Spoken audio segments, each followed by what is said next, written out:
विपक्ष का दावा है कि अगर एक साथ मिलकर चुनाव लड़ें तो भाजपा 100 सीट से आगे नहीं बढ़ पाएगी। लेकिन विपक्ष की पहली बैठक में ही विपक्षी एकता पर सवाल खड़े हो गए हैं, क्योंकि पहले सिर्फ जयंत ने दूरी बनाई थी, अब केसीआर भी विपक्षी एकता के मन से गायब हो गए हैं। और अब सवाल यह है कि जो एकता पटना में दिखी, क्या वो शिमला में दिख पाएगी?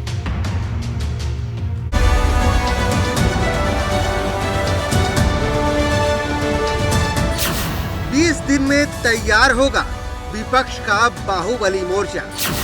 जयंत और केसीआर की गैर मौजूदगी पर शुरू हुई सियासी चर्चा।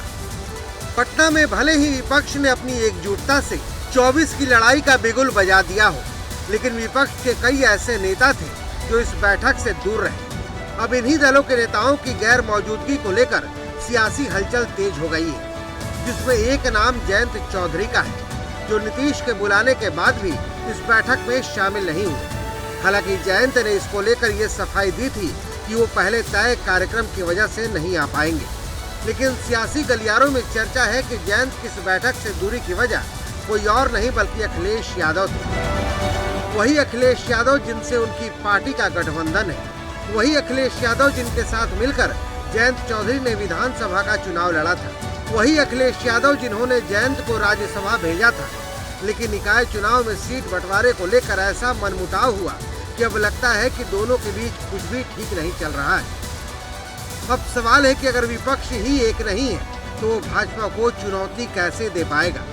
वहीं दूसरा सवाल तेलंगाना के सीएम केसीआर का भी है, जिनसे मिलने खुद नीतीश कुमार तेलंगाना गए थे, लेकिन इसके बाद भी केसीआर विपक्ष की इस बैठक में शामिल नहीं हुए। सूत्रों से मिली जानकारी की माने तो केसीआर की पार्टी को कांग्रेस का साथ मंजूर नहीं है। यही वजह है कि बीआरएस ने विपक्षी एकता की इस बैठक से न सिर्फ दूरी बनाई, बल्कि विपक्षी एकजुटता पर ही बड़ा प्रश्न चिन्ह लगा दिया। पिछले 75 साल में हिंदुस्तान में जो काम आज, जो उम्मीदें थी आज़ादी के बाद हिंदुस्तान की जनता में, अगर वो आज नाकाम हुआ, ये सारे भी जितने भी उम्मीद एस्पिरेशन नाकाम अगर हो गए, तो इनका सरासर जिम्मेदारी दो पार्टियों पे बैठता है। एक तो है 50 साल इस देश को चलाने वाली कांग्रेस पार्टी, और दूसरा 15 साल इस देश को चलाने वाली बीजेपी। इन दोनों के ऊपर पूरे हिंदुस्तान की जनता ने बहुत सारा रिस्पॉन्सिबिलिटी, जिम्मेदारी उनको सौंपा था।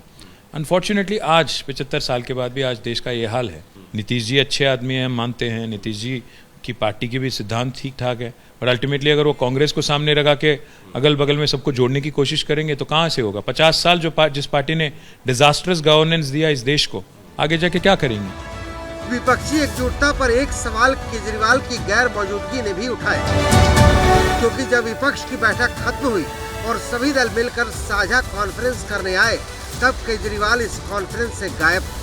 अब सवाल इस बात का है कि जो केजरीवाल विपक्ष की 4 घंटे चली बैठक में मौजूद थे, वो आखिर में कहां गायब हो। अब केजरीवाल की गैर मौजूदगी को केंद्र सरकार के लाए अध्यादेश से जोड़कर देखा जा रहा है, क्योंकि अब तक कांग्रेस ने साफ नहीं किया है कि वो राज्यसभा में केंद्र के लाए इस अध्यादेश पर आम आदमी पार्टी का साथ देगी या नहीं।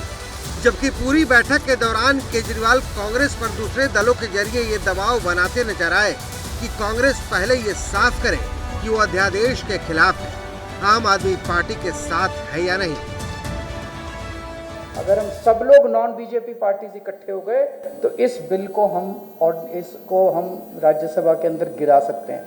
जब मीरा कुमार जी को राष्ट्रपति के लिए चुनाव में उतारा कांग्रेस पार्टी ने, हमने कांग्रेस पार्टी का साथ दिया। मार्गरेट आल्वा जी को उपराष्ट्रपति के लिए उतारा, हमने कांग्रेस पार्टी का साथ दिया बिना मांगे। तो इसलिए बिना मांगे समर्थन दिया। इसलिए जब भी कोई राष्ट्रीय अंतर्राष्ट्रीय मुद्दा होगा, उस पे आपकी भूमिका अलग होनी चाहिए।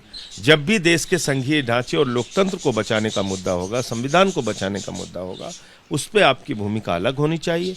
अन्य विषयों पे अलग ढंग से सोच सकते हैं। अब सबकी नजर इस बात पर टिकी है कि अगर कांग्रेस ने राज्यसभा में आम आदमी पार्टी का साथ नहीं दिया तो क्या होगा, क्योंकि जानकारों की माने तो विपक्षी एकता का एक बड़ा टेस्ट इसी अध्यादेश को लेकर हो जाएगा। क्योंकि विपक्ष अगर एकजुट हुआ तो केंद्र का लाया अध्यादेश राज्यसभा में फंस जाएगा, लेकिन अगर फूट पड़ी तो अध्यादेश राज्यसभा में भी आसानी से पास हो जाएगा। मतलब एकदम साफ है, विपक्ष जितना खुद को मजबूत दिखाने की कोशिश कर रहा है, क्या वो उतना मजबूत है? क्योंकि जेडीयू ने कहा तो है कि ये दलों का नहीं भारतीय दिलों का गठबंधन है। अब दिल मिलते हैं या टूटते हैं ये देखना होगा। Bureau report, ABP Ganga.